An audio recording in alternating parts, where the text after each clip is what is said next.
ஒவ்வொரு காலையிலும் ஆரவ் தனது அழகான இந்திய நகரத்தின் தெருக்களை கடந்து பள்ளிக்கு செல்வான். தேநீர் கடையின் அருகில் மெலிந்த உடலுடன் பவமான கண்களுடன் ஒரு தெருநாய் படுத்திருந்தது. ஒரு மழையான நாளில் ஆரவ் தனது மதிய உணவான ரொட்டியை நாயுடன் பகிர்ந்தான். நாய் வாலையாட்டியது. அது ஒரு வாக்குறுதியைப் போல இருந்தது. அவன் அதற்கு மணி என்று பெயர் வைத்தான். அதன் பிறகு மணி தினமும் காத்திருந்து ஆரவுடன் நடந்து அவனை தொந்தரவு செய்யும் பையன்களிடமிருந்து காத்து அவன் ரகசியங்களை அமைதியாக கேட்டது. ஒரு தேர்வில் தோல்வியடைந்தபோது மணி தனது தலையை ஆரவின் முழங்காலில் வைத்து அமைதியாக ஆறுதல் அளித்தது. திருவிழாக்களில் அவர்கள் சேர்ந்து பட்டாசுகளை பார்த்தார்கள். ஒருவன் கனவு கண்டான், மற்றவன் அன்பாக இருந்தான்.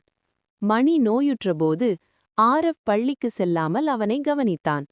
நாய் குணமுடைந்தது. அவர்களின் நட்பும் மேலும் வலுவடைந்தது. அவசரமான உலகத்தில் ஒரு சிறுவனும் ஒரு தெருநாயும் சொற்களில்லாமல் அன்பு பேசும் உண்மையான நட்பை கண்டுபிடித்தனர். வணக்கம் குட்டி ஃப்ரெண்ட்ஸ், வெல்கம் டு ஏஜே குட்டி stories. Don't forget to subscribe.